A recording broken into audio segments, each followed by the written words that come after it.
Hey, everybody. I have a really good podcast coming up with Frank Hotchkiss, former Santa Barbara City Councilman.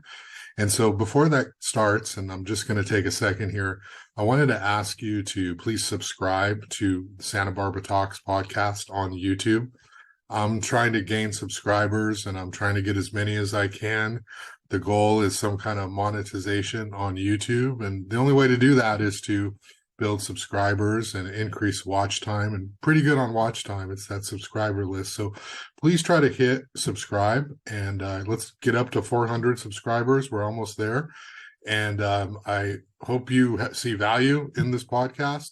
One of the cool things that I do it for is because I want to share these great conversations I have with these sources, with these individuals in the community, and you all get to hear it straight from them.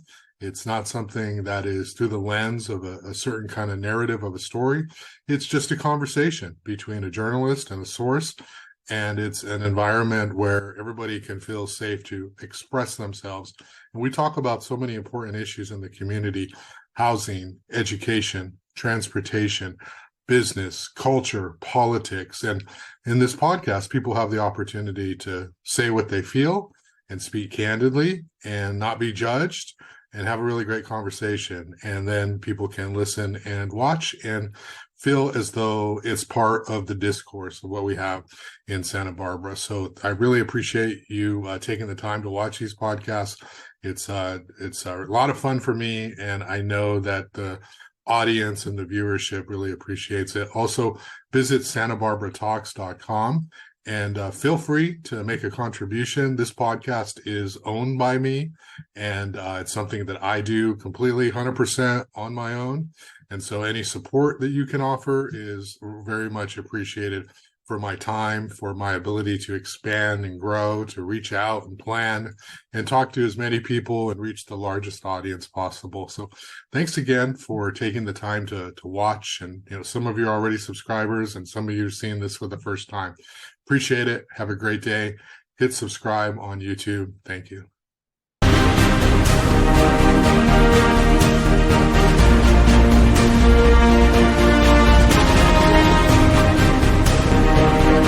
Welcome to Santa Barbara Talks with Josh Molina. It's such a pleasure today to be here with somebody who I admire tremendously and who I had the opportunity to report on and work with over the years. And now he's off in Savannah, Georgia, but I know very much his heart and his mind are still here in Santa Barbara. So we're going to have a great conversation about current events, what's going on, and catch up with him as well. Former Santa Barbara City Council member Frank Hotchkiss. Such a pleasure. How are you doing today? Fine. Hey, I have a confession to make. Your boss is going to love this. I must read 20 different papers nationally, internationally. Newshawk is the first one I look at. I can't tell you why, except that it's good to see so many friends and acquaintances pop up. And I like to stay abreast of how things are going in Santa Barbara. It was a great 20 years that we were there. I'm not sorry we left, but it's great to see, how things are going. And I would say, if I could just roll into comments here. Sure. It's, I think, a very good thing that you've got a real adult in the room in the form of Randy Rowse. Yeah. He has got an even hand, doesn't get wrapped up in emotional stuff or political stuff, tries to steer, I think, basically clear of that. He didn't even take a position on the Gavin Newsom recall. He just said, that's for the people to choose. So I have nothing but praise for Randy and what he's done. Yeah, Randy's definitely changed the tone of Santa Barbara City Council. Obviously, former Mayor Kathy Murillo was there, and Randy unseated her, and there's an entirely different mood at City Hall. I wanted to ask you, or I wanted to sort of just kind of address the audience a little bit, is that, Frank, you are a conservative, and you were able to get elected in a city that is predominantly liberal in terms of the voting base. And I think you're really remembered and admired and respected because even though you have your beliefs, when you got on the council, you were somebody who really tried to govern, if you will, for everybody. You did not try to necessarily make it a partisan game. And I think that's why your legacy in Santa Barbara is going to be one as somebody who was impactful, and why you did so well in terms of the feedback from voters up until the very end. And I think that's why I have you on the show, is because you can offer a real honest, sober sort of version of events and what's going on. And you're really one of these people kind of open doors for others to have a voice at City Hall who are not part of the Santa Barbara County Democratic Party. So I appreciate that. Frank, as you're watching from afar, as you're watching news, as you're reading Newshawk, what's your take on Santa Barbara? Obviously, Randy has changed things, but let's dive right in and talk about State Street, right? There's sort of a huge conversation right now talking about parklets and outdoor dining and closing the street to cars. And that's sort of this huge thing going on. There's this master plan effort. There's an $800,000 consultant. And I know if you were here, you'd have tons of thoughts on what's happening. But what's your take on State Street in downtown? Well, I wish I had some brilliant insights. I don't, and I don't think anybody has had any brilliant insights. It would be nice if the State Street retailers got better support from the local community, but it's not a big community. So how much can even the locals do? And now, of course, with Amazon one click away, you can get virtually anything within a few days delivered to your door. That's tough competition. Not to say that one should give up. Restaurants, food establishments have continued to do well. Oh, as an aside, when we left here, I told my wife, well, there are two things you got to expect. The weather is never going to be as good wherever we go, and neither is the Mexican food. And that absolutely proved to be true. Oh, yeah. I missed that. El Sitio and places like that, they were great. Anyway, I suspect, having talked to Randy, that the quote unquote pest infestation is just the latest sort of news item that catches people's attention. Hasn't changed much in the past, hasn't changed in the future. I never saw rats running around on State Street. I don't know if you see them. Yeah. I doubt it. The city is pretty good about keeping things clean, as are most retailers. It's their business, and they want people to come in and feel good. The homeless problem is perennial and never going to go away. I don't think. It's interestingly, we don't have it at all, I would say, here. Maybe I'm polishing the apple a little bit, but compared to the fact that it's focused on State Street, that sort of makes it unavoidable. I had always said, and I think Randy had said, and maybe you had said, best thing to do is to not pay people to be homeless, which is to say, don't give them money out of your pocket, because that's what keeps them coming back. Sounds kind of heartless, but most, I think you have said, and others have said, that something like 60%, maybe 40 or 60% of people that are on the street like that have an addiction problem of one sort or another. You're not going to pay somebody $1 or $2 out of your pocket and help them with their addiction problem. It's just the opposite. Mm-hmm.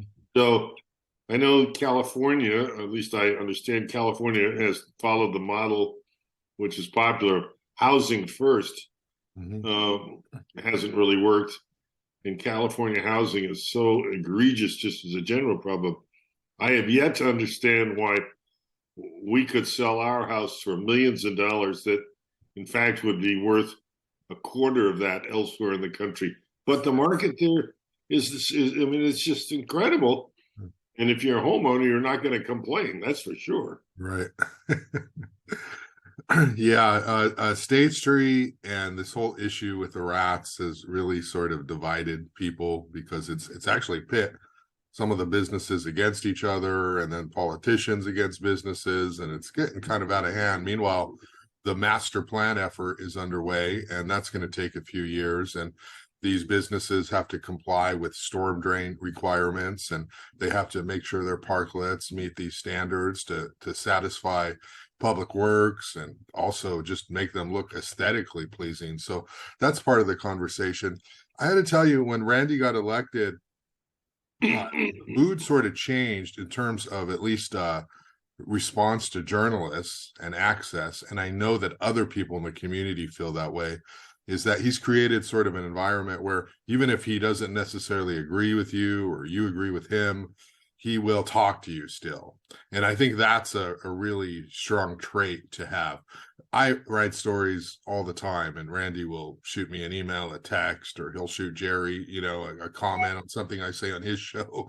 And but the thing is, he'll give the feedback. He'll talk. He'll say, this is why I disagree with this perspective, this angle, and then he'll do what he does, and he'll move on. And I imagine that's a trait that I see in a very small way as a reporter, but that's a trait that is successful for him among people in the real world. You obviously served with Randy on the city council, and you've known him. What would you say from your perspective, from afar, from talking to him and from watching, what is the greatest quality he brings to City Hall? Well, I think I said it right the first time. He's an adult in the room, and he doesn't try to put his thumb too heavily on the scale in one direction or the other. And obviously, in passing, I'll mention the fact that Ariel Calonne got let go. Randy had to be a leader in that, and that was I think a very difficult thing to do. He knew and knows Ariel well, as do I. Nice guy, very sharp guy, very very strong opinions in some ways, and I have no idea why that whole thing happened, but I thought Randy handled it pretty well, because it could have been a real firestorm, and it wasn't. It was a brief burnout, and it went its way.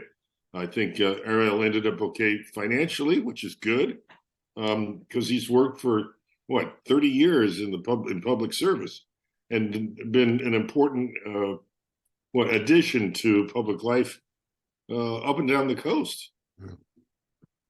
Yeah, he's definitely made an impact in Ventura and Santa Barbara. What did you think of that, the way Santa Barbara handled that situation? Obviously, Ariel was there one day. This is City Attorney Ariel Calonne. He was there one day, and then he's not, and there's no announcement, nothing. And then I wrote a story, and then there's a little bit of a statement, and then he's gone. And then finally, they just say, he's no longer with the city. In terms of transparency, if you were sort of on the council, and I know there's legal ramifications here in terms of personnel issues, what you could tell the city manager, and that such, but what would you say in terms of transparency? Could there have been a better way to deal with that issue from the city's perspective? No, I actually don't think there could have been a better way, because it was going to be ugly. Mm-hmm.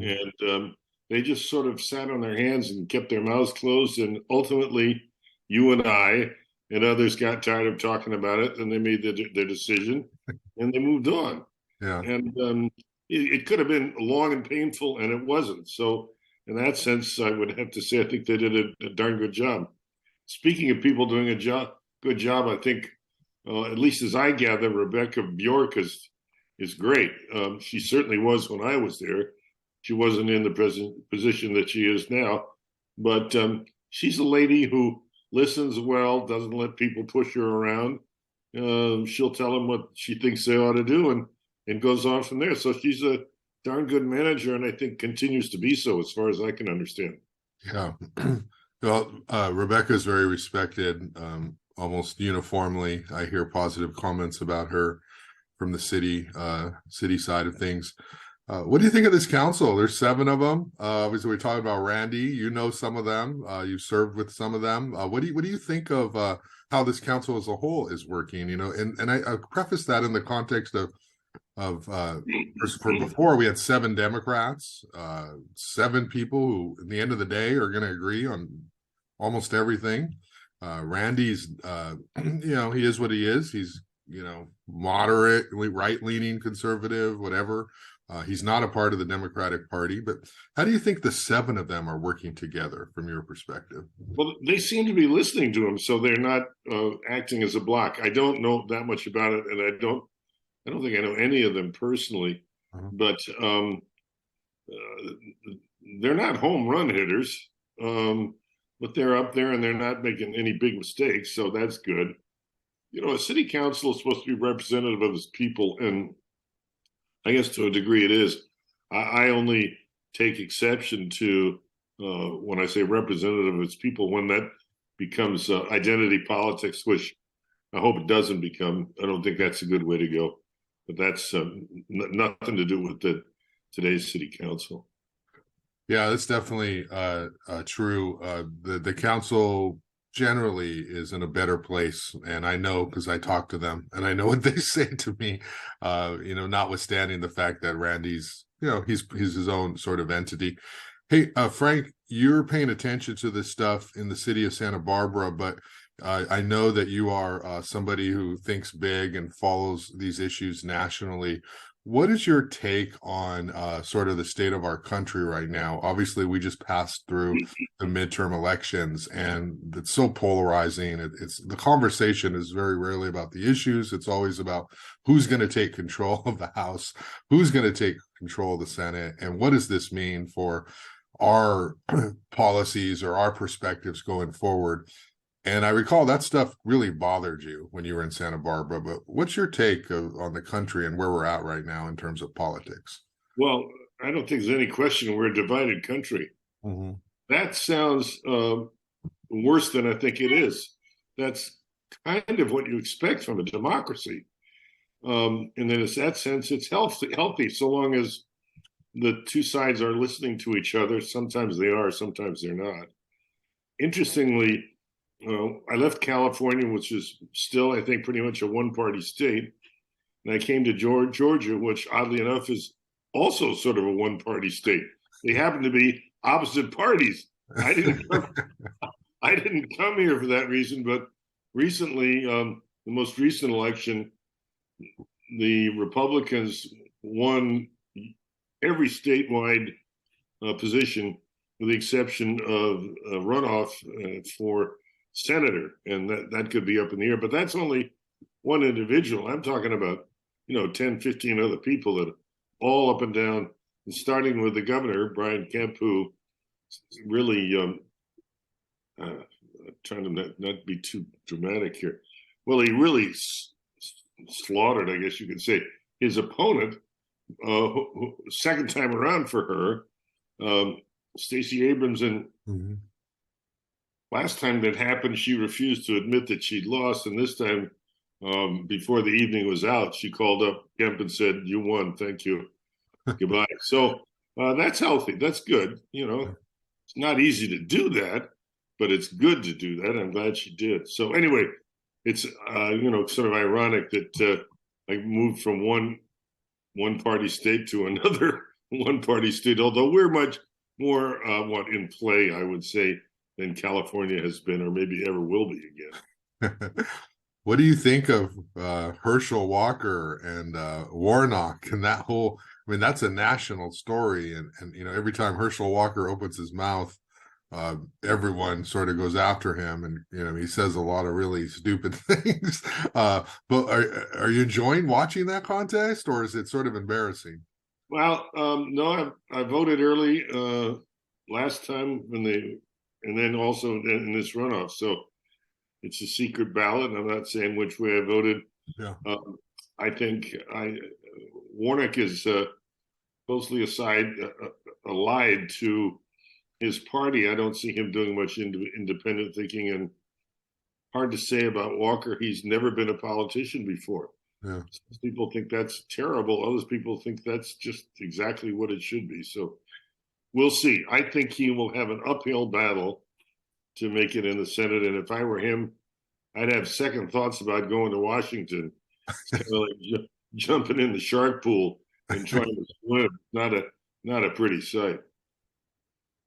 Yeah, the things he says, though, obviously it's a weird conversation because politicians, do we want them to be the smartest people in the room, or do we want them to just sort of be the people who represent the people, the constituents? Do we want an outsider? Because we judge these people as though they're sort of going to be supervisors at our place of employment, and that's not who's running. This is a popularity contest, and this is a communication contest, and who can appeal to the most amount of people.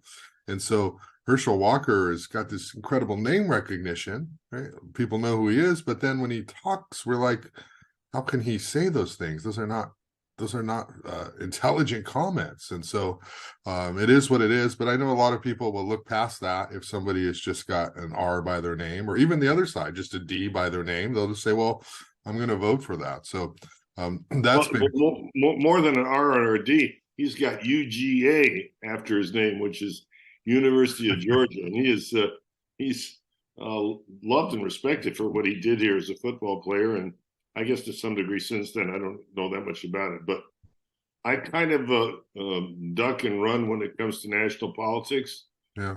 There's so many shots going on. I don't want to get caught in any of it here. Hey, one of the things that at least I attribute to you in terms of your impact was cruise ships in Santa Barbara. I recall that you were the one who was talking about how can we have this incredible paradise tourist destination, but we do not have cruise ships able to come to Santa Barbara. And at the time, it was sort of a little bit of a environmental sort of conversation and talk, and you pushed for it, and then a lot of people liked it. A lot of people in the community, the business community, what they bring, and now we have something like post-COVID. We're getting 20 cruise ships a year coming to Santa Barbara, and every time there's one out there, everyone's like, look, the cruise ship's here. It's like no one's saying, oh, they're bad. And so that's a source of tourism money. It's a source of all kinds of revenue for the city. And so that's one of your legacies. What do you think about that? Are you sort of proud that you're able to bring that to the city? Your advocacy? Yeah, there's a funny story behind that. I had never thought about that when I was elected, and never mentioned it when in campaigning. And then we got in there.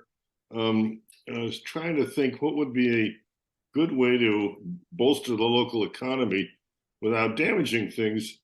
And I thought, God, cruise ships.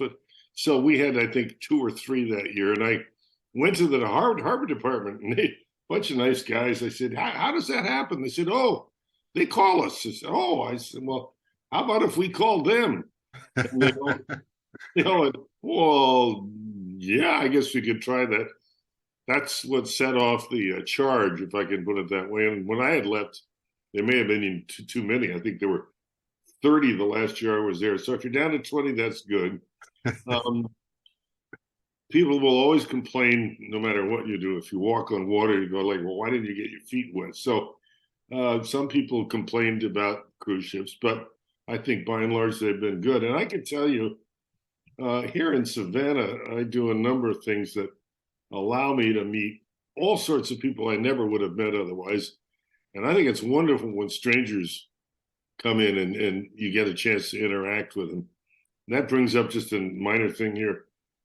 Savannah is a very different world as the Southeast is than the West Coast. And literally when you walk down the street, it's not unusual at all to somebody passing you by you've never seen before says, well, I hope you have a nice day. Mm-hmm. Or God bless you. Or, I mean, gosh, if that happened in New York or Los Angeles, you'd put your hand in your wallet to make sure you still had it, but they're genuine. They really are genuine here. And that sort of Southern sensibility pervades pretty much everything. So that's a wonderful addition. The other thing besides cruise ships, and I was thinking about this in my waking up in the middle of the night for some reason, I saw on Newshawk that the Christmas tree was being put in place in San. I don't know if you remember, but I think it was about 2012 or so. I think was it Southern California Edison. Were they the sponsor? I can't remember if they are or not. If they should get credit. But thought it was them. But for financial reasons, they said, well, sorry, we can't do the Christmas tree this year. And I said, what? Oh yeah. I just went through the roof. Um, Nobody else really did. I mentioned it to Randy, and he kind of said, well, I want, So I called up John Palmentary, and he turned the tide. He went down and did on the street interviews right in front of the theater there, and everybody was outraged. And within 24 hours, Edison had turned that around and said, "Oh no, we'll have a tree." So I mean, I can't say I'm the guy that saved Christmas. I didn't mean to blow my own horn, but I was really glad that that was an effect that we had. Yeah, I recall that. That's true. And you get Palmentary on it, and there's going to be a lot of eyes on it for sure. In terms of that impact, what do you miss most, Frank, about being on the city council? Santa Barbara is such an amazing place, and very few will ever serve in the role that you did. And there's such an honor and such an esteem to be able to do that, and you were able to do it. And you were able to do it in a place where there was even fewer of you, the conservatives on the Santa Barbara City Council. What do you miss most about that time? Well, occasionally there are things you can do that are really impactful. One of which was with Randy's cooperation to remove the opportunity for RVs to park along Cabrillo Boulevard and virtually block out the ocean view for anybody driving up and down the street. And for the longest time, the cops had told us, "No, we can't do that. You got to do this." And all of a sudden, I can't remember who it was. It might have been Cam Sanchez. Said, "No, I think we can do it," and we did. We posted signs, and you don't have RVs camping out now along Cabrillo Boulevard. I don't think that was a good thing, and you could never have seen that coming. But we kind of stumbled into that and did the right thing. The other thing that was much more controversial was when Chick-fil-A asked to make I think, a small change in their plans of how they were operating, and I can't remember what board it was, but ABR. ABR took issue not with their plans, but they didn't like Chick-fil-A's politics regarding same-sex marriage, and so they voted down that based not on the project, but on the applicant. And to its credit, universally, right and left, the city council said, "No way, you are not going to do that." And then I asked that we talk to the members of the board and get them to make sure they were shooting straight. And that was, some of them didn't want it. One guy said, "Well, no, I'm sorry, this is where my life meets with my political life, and I'm gay and shouldn't be." And then somebody else said, "No, I made a mistake. I won't vote that way again." And somebody else just left the board. But I was glad because I felt, and I still feel, that to take a political view of people's preferences and judge whatever project they're doing based on that is what happened in Germany in 1933 and on. That sounds a little dramatic, but it is a first step down the road to totalitarianism, or what's the right word? I can't think right now. But anyway, and I made that point, and I think people agreed with that. They didn't agree with my point of view. They agreed with that was not a principle that should be violated.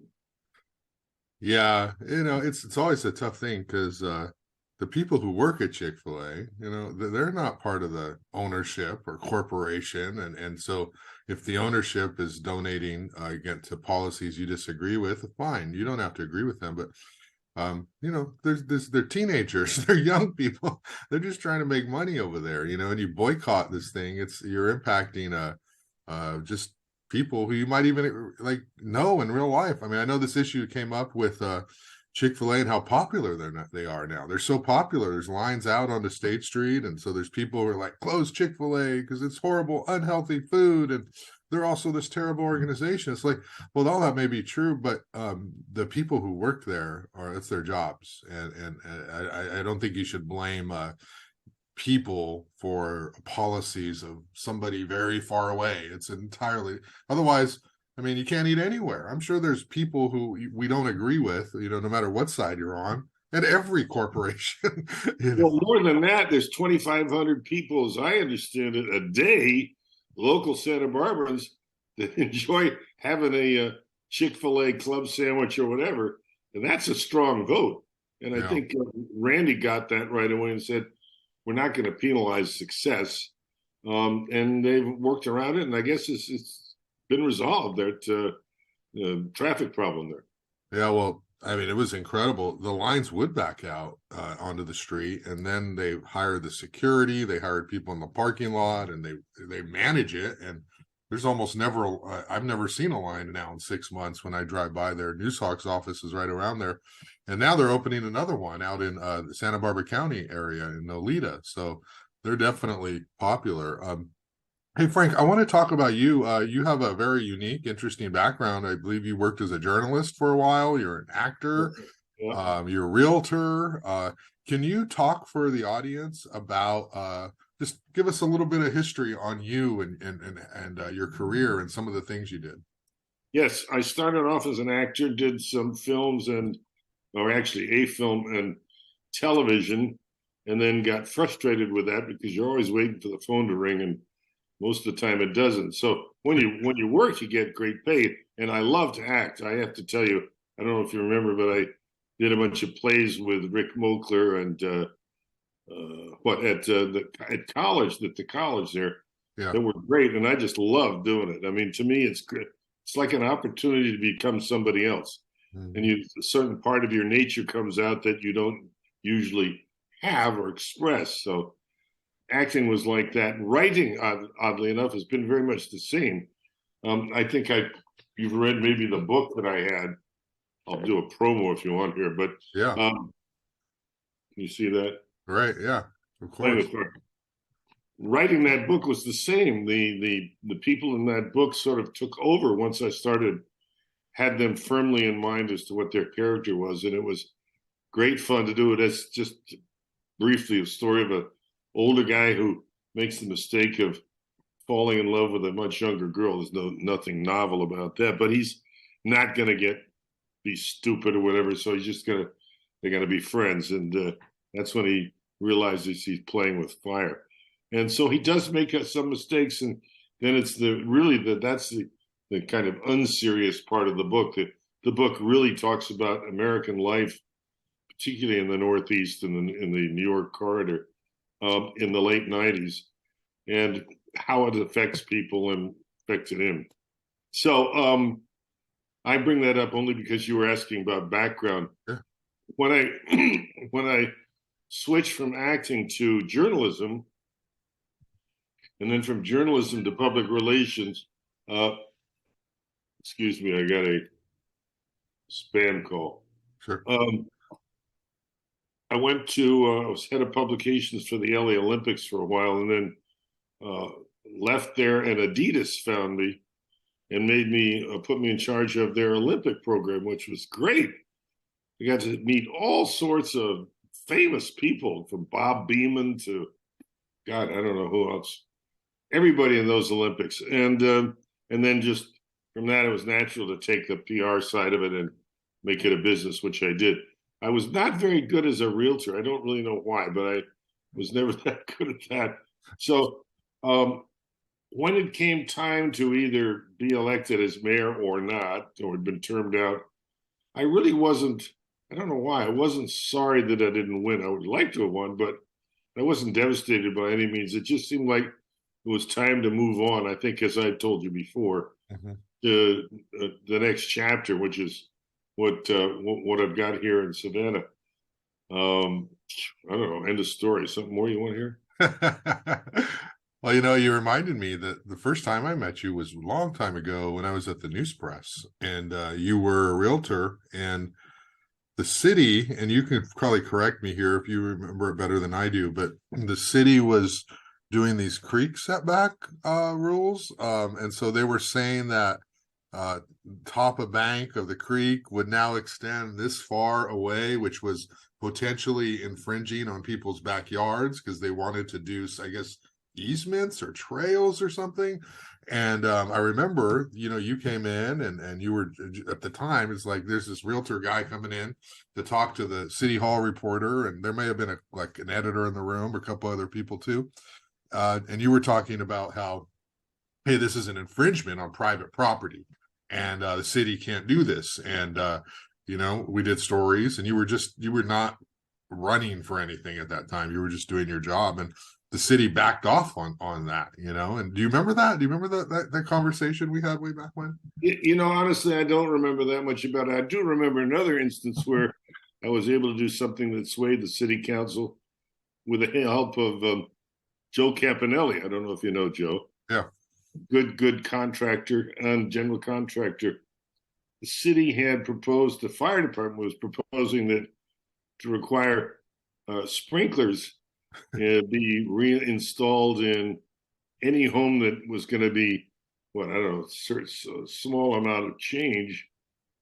And I said, no, it shouldn't be just sprinklers everywhere. We don't want to have that. Only after a much more larger part of the house, like 50%. And I got Joe Campanelli to come with me because he knew contracting and construction. And we went before the city council, which then included DAS and the what was it? One of the two committees there. Anyway, DAS, to his credit, said, hey, thank you for pointing out our overstepping here. Appreciate you offering not just a complaint, but a solution. Yeah. And they instituted our solution. So that was kind of fun. It's, I think, exciting to participate in the democratic process of our cities and of our country. Yeah. We are unique in that we have over, almost 300 years now, handed from one opposing party to another, peacefully, responsibly, the authority to govern. And elsewhere, that has involved violence and worse. Here it has not. And we should be immensely proud of that. And I felt that when I was in the city council, that it was an honor not only to represent the city or people in the city, but to be part of that larger system, which is played, we are a leader in the world for that reason. Mm-hmm. Yeah. What do you do in Georgia? What is your life like these days? Have you trying to get involved at all in volunteer or politics, or how are you spending your time? Not in politics, no. But this is sort of a strange story, but a lot of things in my life are strange stories. We bought a Tesla about 3.5 years ago. It is such fun to drive. I'd always been a Porsche guy. I mean, I love Porsches, and speedy and just great feel, sleek looking sleds. And then a friend, an acquaintance here, took me for a ride in his Tesla, and I just fell in love with the technology. I mean, it is so cool. It's decades ahead of everything else, and very fast. I mean, I can beat anything on the street now, virtually. Oh, wow. And, so after a few months of having in the car, I found myself saying to Sandy, my wife, gee, you need me to run any errands today, or got anything, just to get out in the car? And then I realized, holy smokes, I might as well get paid for this. So I actually signed up to be a part-time driver with Uber. Wow. And the city councilman is a driver. What? I have met so many interesting people that way. And you make pocket change. You make some okay money, but yeah, the people you encounter are really interesting. And it's a little bit, I was talking to one guy about how open people are when they get in the back seat. They'll just start talking about anything. He said it's a little bit like being a bartender, and you're just sitting there and people just start talking. And it's true. You get injected into the middle of people's lives, and they will tell. I mean, one guy told me about having to send his son to prison for 25 years because something awful he had done. And I'm just sitting there listening to this story. Yeah. So that's just one illustration of like you really can meet anybody. And to being new to the city, you end up going everywhere. Yeah.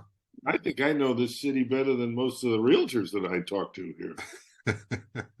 So it's and you make your own hours. Yeah. Anybody who gets in a Tesla has never ridden in a Tesla before, just is like can't stop talking about it. Right. And inevitably I'll say, well, they're quick. Do you want to see how quick? Sure. And I'll step on the accelerator and women will scream and guys will say, oh, expletive.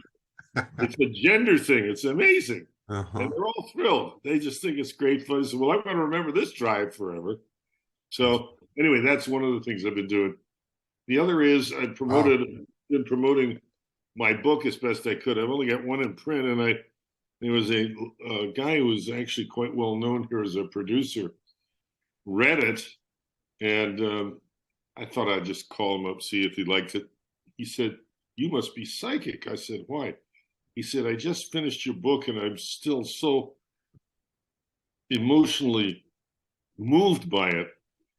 So he at one point was going to see if there was a movie in its future. That really hasn't gone anywhere, but that's encouraging when people get excited about something you've done. Oh yeah. Well, I mean, again, that just goes to you and you being so goal driven and really appreciating opportunities. You decide to write a book, at this stage of your life, and it was well received. I know there's a lot of good writing in there. Jerry Roberts and I always talk about your penchant for writing, shall we say, romance.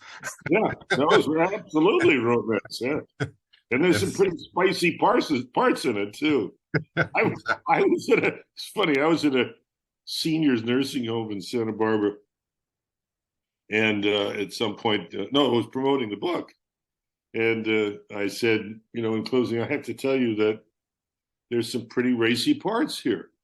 God, they all raced out to buy the book. That was it was great. The other thing is that Georgia has become a really central hub for filmmaking. Mm. And so I proposed to the local newspaper, the Savannah Morning News, that I do a column highlighting films that have been done there that people didn't know about. For example, you remember the movie My Cousin Vinny? Yeah. Make a big thing about being in Alabama, not in Alabama, entirely shot in Georgia. Oh. Uh-huh. Driving Miss Daisy is entirely in Georgia. And then the one that really kicked off the whole movie phenomena in Georgia was Deliverance, which, if you can believe it, was made on less than $2 million, $1.5 million. Some of the actors almost died in it because they never had any experience on the river, and nor had the director. It led to the formation of the Georgia Film Commission, which then made it their goal to attract Hollywood or whoever wanted to film here, and had been really successful that way. So anyway, I wanted to highlight for local people films that were done here that they may not have known about. The General's Daughter, I don't know if you remember that. Yeah. That was done and produced locally by a local producer, guy named Stratton Leopold, whose day job is producing some of the best ice cream in the world. Leopold's ice cream. I mean, it's set all over the place. Anyway, just a sideline. Okay, so if that's what I've been doing, that's kind of what I've been doing. And my wife and I had we've been able to do some traveling. We just got back from a little bit over a week on the Danube, starting in Budapest and going north, ending up in Nuremberg. Wow. And that was interesting in a lot of ways, one of which was to see where National Socialism, Nazis, had gotten their foothold in 1933 and on at these huge rallies that they held, which, by the way, were not a sole what political parties in Germany did that traditionally, had rallies, but nobody had done it as successfully and as huge as the Nazis did. So, I mean, it was really interesting to see where that had taken place, to learn more about how it came about, and to some degree, where the Germans made some just awful errors that proved earth-shaking, world-shaking, certainly. Wow, what an incredible time in your life to be able to do all these things. You know, you're traveling the world, but you're also literally down to earth, you know, as a Uber driver, meeting all these really cool, interesting people, and you have this Tesla, and you have a newspaper column, and it sounds like you're really enjoying your time there. So that's kind of cool. So can I read your column? Can I go online and Google it? Is it available? Yeah. Yeah, it is. If you go to, if you can't find it, let me know. I'll put together some for you. But go to Savannah Morning News and just put my name into the search. Yeah. All the columns that I've written will come up, and read what you want. There's nothing, but I mean, they're not great literature, but their point is to kind of show some surprising things about. Do you remember the movie Midnight in the Garden of Good and Evil? Yeah. Well, that film really put Savannah on the national tourist map. Uh-huh. And interestingly, the guy that played the judge in that never acted before. And in fact, he was the defense counsel for Jim Williams, who was accused of murdering somebody, for 4 separate trials. And they ended up playing not himself in the film, but the judge in the case. So why? I don't know. He was good, though. I can tell you, he was really good. His name was Sonny Seiler. End of the snippet there. Hey, on your Uber driving, have you ever had a scary moment? Did you ever pick somebody up and you're like, uh-oh, I gotta get out of this one as quickly as possible? Or is everybody pretty polite? 99% polite, every now and then a jerk or two, or that's gotta be true of anything you do. Yeah. The worst thing was I had a woman who I went to pick up, and she must have weighed 400 pounds. Mm-hmm. And I don't have a big car. So, I got her in the car. I could feel the car kind of going, and then resolved in the future I couldn't have somebody overweight like that. Just get them a bigger car, an SUV. The only time that I actually had to threaten to throw somebody out of the car was some teenage girls that got in and were just jabbering away and, in the back seat. And it's actually my fault because Uber is the guidelines are you don't take somebody unaccompanied by an adult if they are not 18 or over, or 18 or under. If they are 18 or under, they have to be an adult. And these girls are all high school girls. So my mistake, I should have said, girls, sorry, you're too young. But I didn't. But they were not pleasant. Oh, that's so cool. Hey, Frank, let's wrap up. There'll be people watching this who are going to be really happy to hear your stories and reconnect. You probably talk to some people still in town, but what do you want to say to people who remember you, appreciate you, and are interested in sort of what you're doing now with your life? What are your final thoughts here on those people who remember you? Well, they're a little bit along the spiritual line, if I can put it that way. Mm-hmm. That is to say, remain optimistic no matter what occurs, and don't give up on your ideals, even when you see they are overridden by others who you may think are stupid, and they may be or they may not be. And to keep going forward. And there was recently a video sent around, actually yesterday I looked at it, about a guy and his father whose car broke down in Bakersfield on a Sunday of all times. And one by one, people stepped forward to help him repair the car, get the tools and parts that were needed. What else did they do? Eventually, they got everything back online. And this is all within, I guess, 12 hours. And then they said, well, God, thanks. I wish I could pay you. I said, no, hey, you're not leaving. He said, no, I said, you're coming to dinner. And he had them over to dinner. The guy said it was the best dinner I ever had, fried chicken and whatever. So his point was, I think, a good one. Those are what people are. That is what people are really like, not the negative things that you can see too easily in the media. Yeah. Well, great, Frank. Well said. I appreciate you taking time to talk and reconnect with the people in Santa Barbara and offer all your views on things. And you're definitely missed at City Hall. So thanks a lot for taking time. Have a great day. Thanks so much. Appreciate it. Thank you.